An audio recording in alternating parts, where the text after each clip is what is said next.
നമസ്കാരം. ഞാനിപ്പോൾ ഉള്ളത് കുറ്റിപ്പുറത്താണ്. മലപ്പുറം ജില്ലയിലെ ഏറ്റവും സീനിയറായ ഒരു രാഷ്ട്രീയ നേതാവിനെ കാണാനാണ് വന്നത്. ഡോക്ടർ CPK ഗുരുക്കൾ. അദ്ദേഹം KSUവിലൂടെ രാഷ്ട്രീയ പ്രവർത്തനം ആരംഭിച്ച് പിന്നീട് കോൺഗ്രസിൻ്റെ കുറ്റിപ്പുറം മണ്ഡലത്തിലെ നേതൃത്വത്തിൽ വന്ന് കോൺഗ്രസ് എസിൻ്റെ നേതാവായി, പിന്നീട് NCP ആയി. കോൺഗ്രസ് എസ് പിന്നീട് NCP ലയിച്ച് NCP ആയി തീർന്നപ്പോൾ NCPയുടെ ഇപ്പോൾ സംസ്ഥാന സെക്രട്ടറിയാണ്, ജില്ലാ പ്രസിഡന്റ് ആയിരുന്നു. ഇപ്പോഴും ആ പാർട്ടിയിലെ ഏറ്റവും മുതിർന്ന നേതാവാണ്. ഇടതുപക്ഷ ജനാധിപത്യ മുന്നണിയുടെ പ്രമുഖനായ നേതാവാണ്. 2011 നിയമസഭാ തെരഞ്ഞെടുപ്പിൽ കോട്ടക്കൽ മണ്ഡലത്തിൽ ലീഗ് നേതാവ് അബ്ദുസമദ് സമദാനിക്കെതിരെ മത്സരിച്ച ഇടതുപക്ഷ സ്ഥാനാർത്ഥിയുമായിരുന്നു. അദ്ദേഹത്തിൻ്റെ സുപ്രധാനമായ, സാധാരണഗതിയിൽ മലപ്പുറം ജില്ലയിലെ പ്രധാനപ്പെട്ട രാഷ്ട്രീയക്കാർക്ക് ഒന്നുമില്ലാത്ത സവിശേഷമായ ചില സൗഹൃദങ്ങൾ അദ്ദേഹത്തിനുണ്ട്. അതിലൊന്ന് വളരെ പ്രധാനമായി ചോദിച്ചറിയാനാണ് ഞാൻ വന്നത്. നമസ്കാരം സർ. നമസ്കാരം. നേർക്ക് നേരെ ചോദിച്ചാൽ ചേകനൂർ മൗലവിയെക്കുറിച്ചുള്ള അങ്ങയുടെ ബന്ധത്തെക്കുറിച്ച്, അങ്ങയുടെ സൗഹൃദത്തെക്കുറിച്ച് അറിയാനാണ് എനിക്ക് ഏറെ താല്പര്യമുള്ളത്. അതെന്നാണ് സർ തുടങ്ങിയത്? എൻ്റെ ഓർമ്മ ശരിയാണെങ്കിൽ 1971 മുതൽ അന്നെനിക്ക് കുറ്റിപ്പുറത്ത് ചക്കമ്പള്ളി ആയുർവേദ ഫാർമസി എന്ന പേരിൽ ഒരു വൈദ്യസ്ഥാപനം ഉണ്ടായിരുന്നു. മൗലവി ഒട്ടുമിക്ക ദിവസങ്ങളിലും പുറത്തേക്ക് സഞ്ചരിക്കുകയാണെങ്കിൽ കുറ്റിപ്പുറത്ത് വന്നാൽ എൻ്റെ അടുത്ത് വരും. വന്ന് ഞങ്ങൾ സൗഹൃദ സംഭാഷണത്തിൽ ഏർപ്പെടും. പക്ഷേ വളരെ അടുപ്പമുണ്ടായിരുന്നു. പക്ഷെ ഒരിക്കൽ പോലും ഞാൻ അദ്ദേഹത്തിൻ്റെ ഒരു ആശയ അനുകൂലി ആയിട്ടില്ല. മതചിന്തകളും ആശയങ്ങളുമായി യാതൊരു ബന്ധവും അങ്ങേക്ക് അന്നുമില്ല, ഇന്നുമില്ല. പക്ഷേ പിന്നെ എൻ്റെ അറിവിൽപ്പെട്ടിടത്തോളം, എൻ്റെ അനുഭവത്തിൽപ്പെട്ടിടത്തോളം നല്ലൊരു മനുഷ്യൻ, പൊട്ടുപോലത്തെ ഒരു സ്വഭാവമായിരുന്നു അദ്ദേഹത്തിൻ്റേത്. അതാണ് അദ്ദേഹത്തിലേക്ക് എന്നെ ആകർഷിച്ച ഒരു മുഖ്യ ഘടകം. അദ്ദേഹത്തിന്റെ പുസ്തകങ്ങളൊക്കെ മിക്കതും വായിച്ചിട്ടുണ്ട്. വായിച്ച് അഭിപ്രായം പറയും. ചില കാര്യങ്ങളിലൊക്കെ എൻ്റെ വിയോജിപ്പ് ഞാൻ ശക്തമായി രേഖപ്പെടുത്തും. അദ്ദേഹത്തോട് തന്നെ പറയും. യോജിപ്പുള്ള വിഷയങ്ങളും പറയും. അങ്ങനെ ഒരു രമ്യതയിൽ മുന്നോട്ട് പോവുകയായിരുന്നു. അദ്ദേഹത്തിൻ്റെ ആസ്തികളിൽ മിക്കതും നഷ്ടപ്പെട്ടത് അദ്ദേഹം ഈ പുസ്തക പ്രസിദ്ധീകരണത്തിന് വേണ്ടി ഒരുപാട് പണം ചെലവഴിച്ചിട്ടുണ്ട്. അദ്ദേഹത്തിന്റെ മതപ്രചാരണത്തിന്, മതപരിഷ്കരണ പ്രചാരണം എന്താ പറയാ, അദ്ദേഹത്തിൻ്റെതായ രീതിയിൽ ഇസ്ലാമിനെ വ്യാഖ്യാനിക്കാനും പ്രചരിപ്പിക്കാനും. ചേകനൂരിനെതിരായി വലിയ പ്രകോപനം അദ്ദേഹം പോയിടത്തൊക്കെ പ്രശ്നങ്ങളും ബഹളവും കല്ലേറും അങ്ങനെ ഉണ്ടായിത്തീരാൻ മാത്രമുള്ള പ്രകോപനം. അദ്ദേഹം മാത്രമല്ല, എല്ലാ വിഭാഗത്തിന്റെയും കൂടെ നിന്ന ഒരാളാണല്ലോ. സുന്നി പണ്ഡിതനായിട്ട് പള്ളി ദർസിൽ മുദരിസായിട്ടുണ്ട് അല്ലേ. ശാന്തപുരത്ത് ജമാഅത്തിന്റെ കോളേജിൽ അധ്യാപകനായിരുന്നു. എടവണ്ണയിലെ ജാമിയ നദിവിയയിലെ മുജാഹിദ് കോളേജിൽ അധ്യാപകനായിരുന്നു. അവിടെ നിന്നൊക്കെ ഇറങ്ങി പോന്നിട്ട് സ്വന്തം വഴിക്ക് സഞ്ചരിക്കുമ്പോൾ എന്തിനാണ് അദ്ദേഹത്തോട് വലിയ പ്രകോപനവും വലിയ ബഹളവും ശത്രുതയും അദ്ദേഹത്തിന് ഉണ്ടായത്? എന്തുകൊണ്ടായിരിക്കും അദ്ദേഹത്തോട്? അദ്ദേഹം ഈ തൻ്റെ വാദഗതികൾ ഉയർത്തിപ്പിടിക്കുന്നതോടൊപ്പം തന്നെ മറ്റുള്ളവരെ പരിഹസിക്കാനും മിടുക്കനായിരുന്നു. ആ പരിഹാസ രീതിയാണ് പലരെയും പ്രകോപിപ്പിച്ചിട്ടുള്ളത് എന്നാണ് എൻ്റെ ഒരു നിരീക്ഷണം. അദ്ദേഹത്തിന്റെ ആ ഒരു പെരുമാറ്റത്തിന്റെയും കമ്മ്യൂണിക്കേഷന്റെയും രീതി കൂടി ഈ പ്രകോപനം വിളിച്ചു വരുത്തുന്നതിൽ ഒരു പങ്കുവഹിച്ചിട്ടുണ്ട്. അങ്ങനെയാണെങ്കിൽ ചേകനൂർ മൗലവി കൊല്ലപ്പെട്ടിട്ട് ഇപ്പോ എന്റെ ഓർമ്മ ശരിയാണെങ്കിൽ ഇപ്പോ 32 കൊല്ലമായി അല്ലേ? 93 2005 32 കൊല്ലമായി. ഇതായി ജൂലൈ 29 മരിച്ചു എന്ന് നമ്മൾ വിശ്വസിക്കുന്ന കാലം. ഇപ്പോഴും നമ്മൾ ഒരാള് ഒരു കൊലപാതക കേസ്, ഇത് കൊലപാതകമാണെന്ന് വിശ്വസിക്കുന്നു, കൊല്ലപ്പെട്ടിരിക്കുന്നു നമ്മൾ വിശ്വസിക്കുന്നു. ഒരു ഏജൻസിയും ഇന്ന് വരെ തെളിയിച്ചിട്ടില്ല കൊല്ലപ്പെട്ടത്. എന്തായിരിക്കും അദ്ദേഹത്തിന്റെ മരണത്തിലേക്ക്, അല്ലെങ്കിൽ മരിച്ചു എന്ന് നമുക്ക് വിശ്വസിക്കാനേ നിവൃത്തിയുള്ളൂ, അദ്ദേഹത്തിന്റെ അന്ത്യത്തിലേക്ക് നയിച്ച കാര്യങ്ങൾ, ഏറ്റവും അടുത്ത് അദ്ദേഹത്തെ മനസ്സിലാക്കിയ സത്യസന്ധനായ ഒരു സുഹൃത്ത് എന്ന നിലയിൽ എന്താണെന്ന് അങ്ങേക്ക് തോന്നുന്നത്? അത് എനിക്ക് തോന്നുന്നത് പിന്നെ വളരെ പരത്തി പറയാൻ ഞാൻ ആഗ്രഹിക്കുന്നില്ല. ഏതായാലും ഒരു വാദപ്രതിവാദത്തിൻ്റെ അന്തരീക്ഷം ഉയർന്നു വന്നപ്പോൾ അദ്ദേഹം അതിന് തയ്യാറായി. പക്ഷേ അതോടൊപ്പം തന്നെ ഒരു വലിയ മാസിൻ്റെ മുമ്പിലായിരിക്കണം ആ വാദപ്രതിവാദം എന്നതിൽ അദ്ദേഹം ഉറച്ചു നിന്നതുകൊണ്ട് മറുപക്ഷം അതിന് തയ്യാറായില്ല. സുന്നി വിഭാഗത്തിലെ തന്നെയായിരുന്നു ആ സംവാദം വാഗ്ദാനം വന്നത്. അതെ അതെ. അപ്പോൾ പിന്നെ എന്താ സംഭവിച്ചത് വെച്ചാൽ ഇദ്ദേഹം പറയാൻ തുടങ്ങി, അവർ വാലി ചുരുട്ടി ഓടി, സംവാദത്തിന് തയ്യാറായില്ല. ആ സംവാദത്തിന്റെ രീതിയെ കുറിച്ചേ തർക്കം ഉണ്ടായിട്ടുള്ളൂ അല്ലേ? ഇവിടെ വെച്ച് നടത്തണം, ഏതാനും പേരുടെ മുമ്പിൽ വെച്ച് മതി എന്ന് സുന്നി പക്ഷം പറഞ്ഞു. പോരാ, ഒരു വലിയ ജനക്കൂട്ടത്തിന് മുമ്പിൽ വേണമെന്ന് ചേകനൂർ. അതായിരുന്നു തർക്കം. പക്ഷെ അത് ഞാൻ ജയിച്ചു അല്ലെങ്കിൽ അത് അവർ തോറ്റോടി എന്ന രീതിയിൽ ചേകനൂർ തന്നെ പ്രചരിപ്പിക്കാൻ തുടങ്ങി. അത് മറ്റുള്ളവരിൽ പ്രകോപനം സൃഷ്ടിക്കാനൊരു കാരണമായി എന്നാണ് എനിക്ക് തോന്നുന്നത്.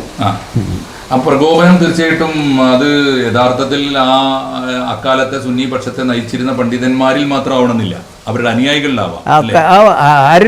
ഉസ്താദിനെ കുറിച്ചും അല്ലെ നേതാക്കന്മാരെ കുറിച്ച് ഇങ്ങനെ പറഞ്ഞു നടക്കുമ്പോൾ അവർ തോറ്റോടി എന്ന് പറയുമ്പോൾ അനുയായികൾ സഹിക്കുക, അവരായിരിക്കണം പ്രകോപിതരായത്. ആയിരിക്കാം.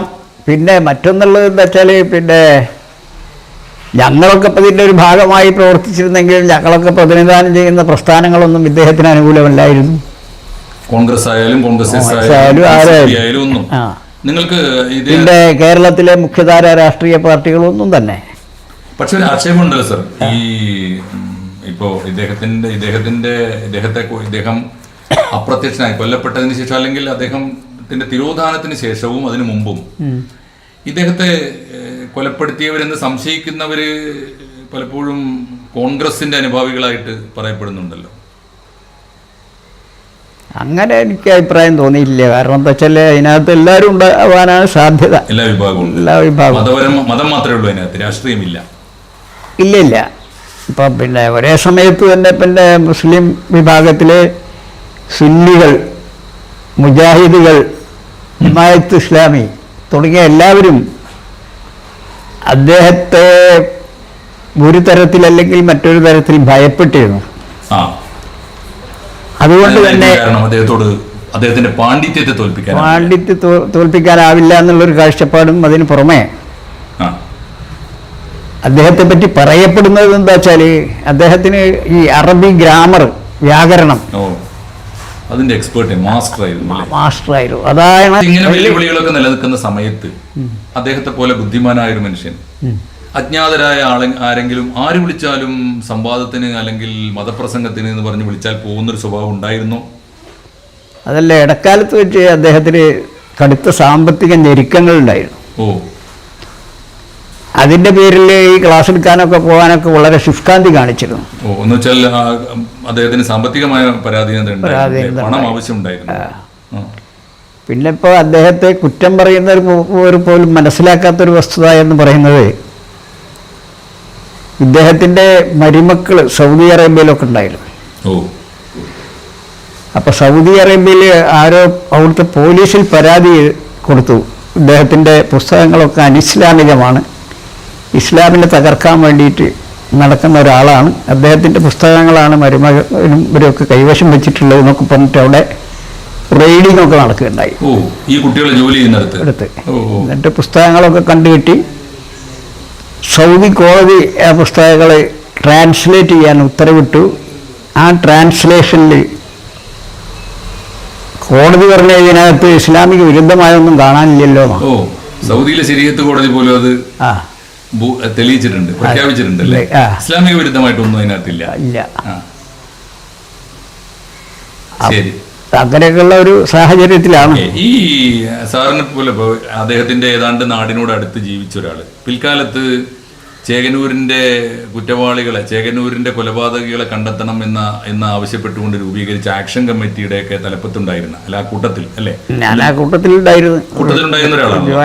മാത്രമല്ല അദ്ദേഹത്തിന്റെ തിരോധാനത്തിൽ എന്തായാലും ഒരു മനുഷ്യൻ, ഒരു സുഹൃത്ത് എന്ന നിലയിൽ അദ്ദേഹത്തിന്റെ തിരോധാനം അല്ലെങ്കിൽ അദ്ദേഹത്തെ ആരെങ്കിലും അപായപ്പെടുത്തിയെങ്കിൽ അത് സഹിക്കാനാവാത്ത വേദനയും അനുഭവിച്ച ഒരാളാണ്, നോവ് അനുഭവിച്ച ഒരാളാണ്.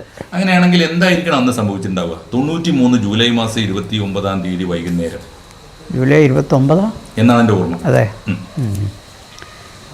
അന്നിങ്ങനെ ഒരു ക്ലാസ് എടുക്കാനാന്ന് പറഞ്ഞിട്ട് കുറച്ച് പേര് ജീപ്പിൽ വന്നിട്ട് വിളിച്ചു പോകേണ്ടി വന്നത് അവരെന്തെങ്കിലും കാര്യമായി സാമ്പത്തിക സഹായം ചെയ്തിട്ടുണ്ടാവുമോ? ഉണ്ടാവുമെന്നാണ് ഞങ്ങളൊക്കെ അങ്ങനെ മനസ്സിലാക്കിയത്. അദ്ദേഹത്തിന്റെ അന്നത്തെ ആ കാലഘട്ടത്തിലുള്ള സാമ്പത്തിക ഞെരുക്കങ്ങൾ അറിയാമായിരുന്നു അല്ലേ? ഓക്കെ. കൊണ്ടുപോയിട്ട് പിന്നെന്താണ് അങ്ങ് ഊഹിക്കുന്നത്? ഞങ്ങൾ ഊഹിക്കുന്നത് തമ്മിൽ വ്യത്യാസമുണ്ടല്ലോ. ഞങ്ങളൊക്കെ ഇത് വായിച്ചും കേട്ടു അറിയും. അങ്ങ് കണ്ടറിഞ്ഞ ഒരാളാണ്. പിന്നെന്താ വെച്ചാൽ പിന്നെയൊക്കെ പറഞ്ഞു കേട്ട വിവരങ്ങളുടെ അടിസ്ഥാനത്തിൽ ചുവന്ന കുന്നൽ കൊണ്ടുപോയി നമ്മളെ കൊണ്ടുപോയി.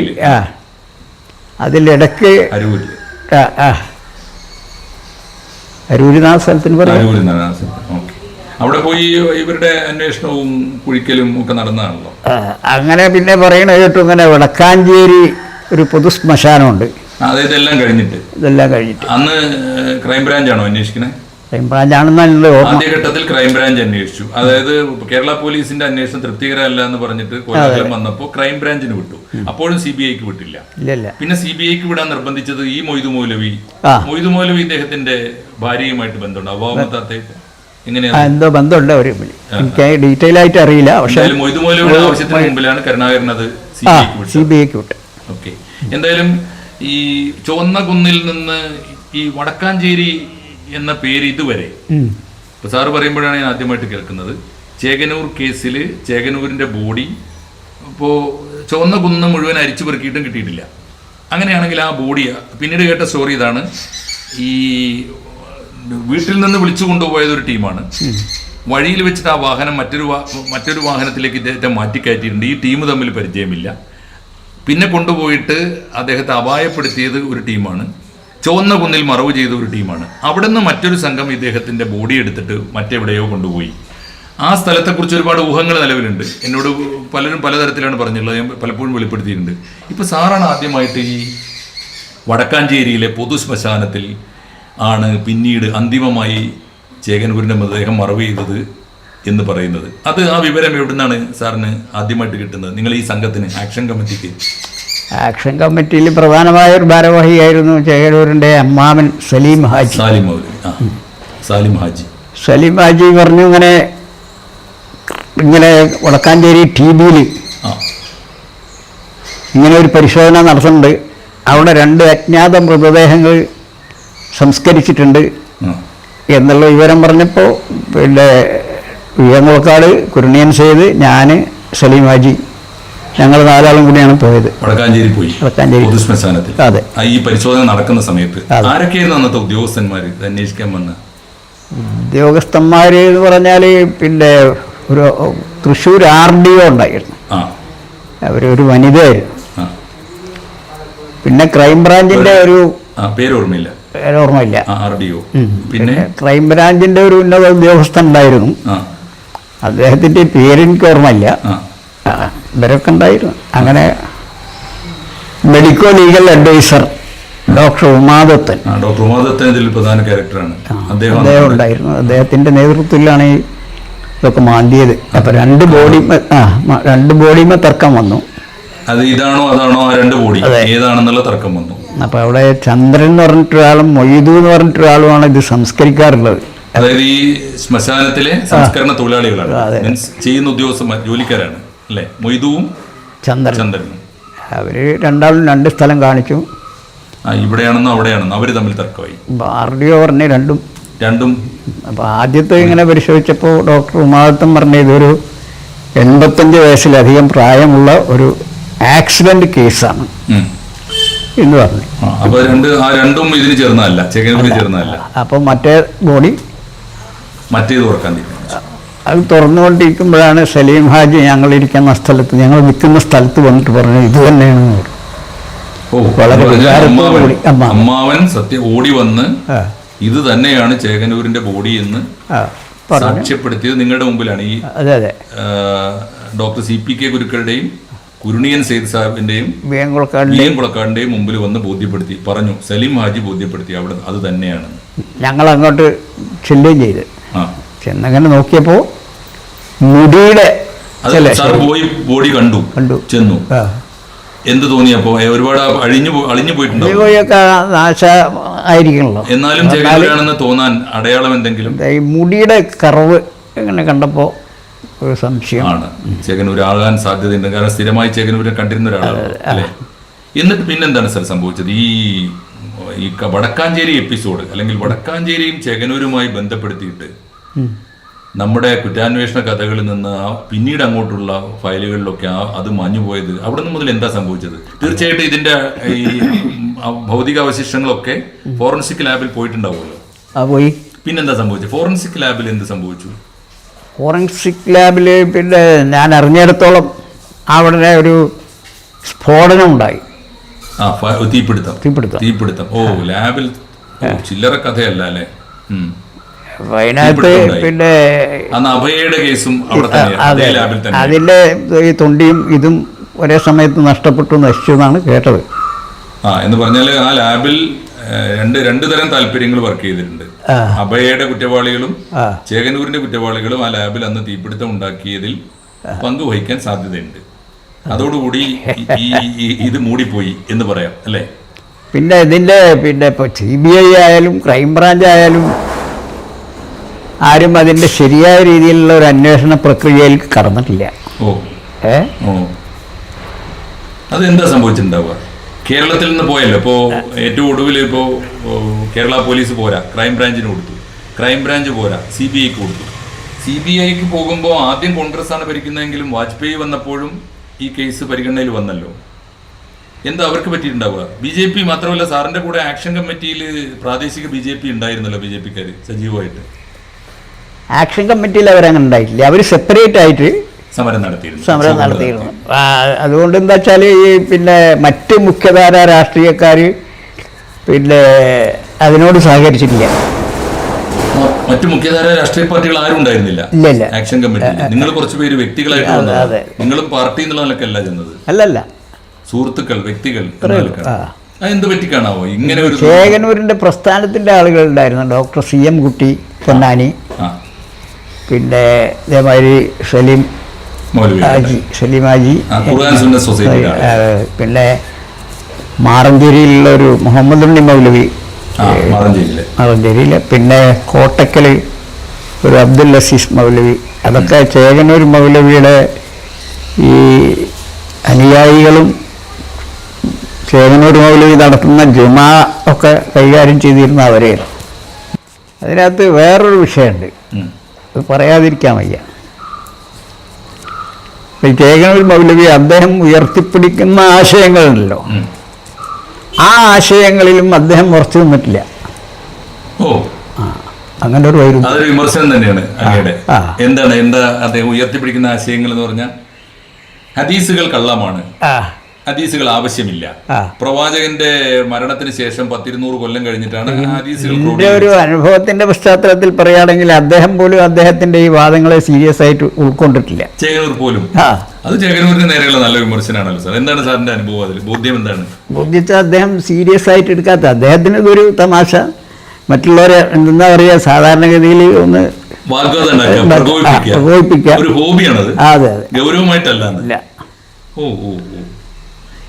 ഏതാണ് അദ്ദേഹം സ്വയം വിശ്വസിക്കാത്ത കാര്യങ്ങൾ അദ്ദേഹം പറഞ്ഞതിൽ? അങ്ങനെ എടുത്തു പറയാൻ കഴിയില്ല. എല്ലാം ഏറെക്കുറെ ക്യാരക്ടർ അങ്ങനെയാണ്. പറയുക, പ്രകോപിപ്പിക്കുക, വാദിച്ച് ജയിക്കുക. നിസ്കാരം 5 വഖത്തില്ല, 3 ഉള്ളൂ. ആ 3 കർശനമായി പാലിക്കുന്നതിൽ അദ്ദേഹം പരാജയപ്പെട്ടിട്ടുണ്ട്. നിസ്കരിക്കുന്നുണ്ടായിരുന്നില്ല, 3 നിസ്കരിക്കാറുണ്ടായിരുന്നില്ല, 3 പോലും ഇല്ലേ? അത് അങ്ങയുടെ അനുഭവമാണ്. ഏറെക്കുറെ ആണല്ലേ? ശരി. അപ്പൊ 3 വേണം, 3 മതി എന്ന് പറയുകയും എന്നാൽ അതുപോലും അനുഷ്ഠിക്കാതിരിക്കുകയും ചെയ്തു.